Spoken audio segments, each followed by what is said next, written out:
Welcome, Dr. Peter Diamandis.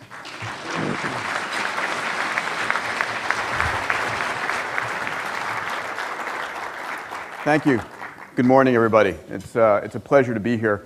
I really enjoyed Mayor Sanders' words, and the Kauffman Foundation just recently did a study to show that all job growth in America comes from the small startup business sector. Right? The large corporations, on whole, are losing jobs, but it's the three people and the dog in the garage that's really creating it. And it's an exciting time to be alive. So I'm going to speak about two areas. One is exponential growth in technology through the work that I'm doing at Singularity University. And the second is about incentivizing breakthroughs through the work that I'm doing at the XPrize Foundation. And what gets me most excited, and should get you excited, is the time that we're alive today in the world. And the magical things that are going on, where literally anything is possible. You know, the capital, the technology, and the people on this planet can solve every one of our grand challenges. And what's beautiful is the alignment. The world's biggest problems, hunger, food, energy, education, healthcare, those huge problems that we have are also the largest opportunities for new $100 billion companies. And so if we align our desire to create wealth, we are also on a road to giving us a world of abundance where we can solve every one of these challenges. So to put things in perspective, let me start with this first slide. Here we go.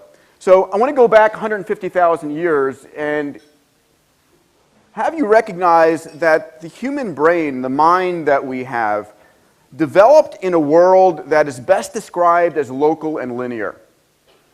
Back over the last few 100,000 years, the world that we had was local, meaning everything that touched our lives happened within a day's walk. You know, something happened on the other side of the planet, you didn't know about it.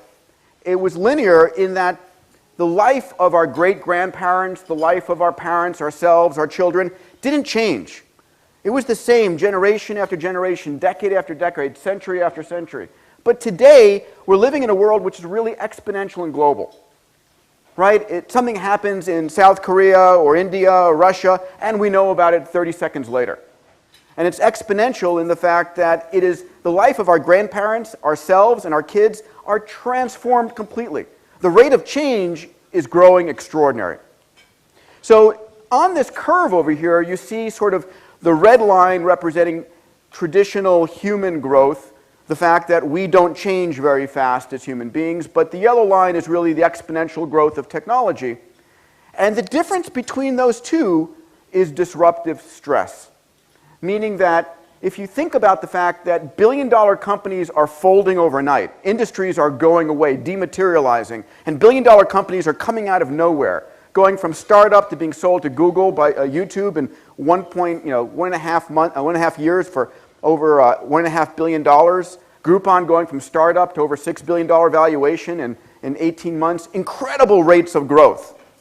And the rate of growth and the rate of dissolution of these companies is really that issue of disruptive growth, that you've got all of these technologies, AI and robotics, 3D printing, nano, synthetic biology, human-machine interface, quantum computing, all of these changes, these rapidly growing technologies that a lot of people can't keep up with. So if you're the CEO of a corporation or a CTO and you miss a technology coming down, it can destroy you overnight. But if you're an entrepreneur and you're on one of those rocket rides, you can create an incredible industry overnight.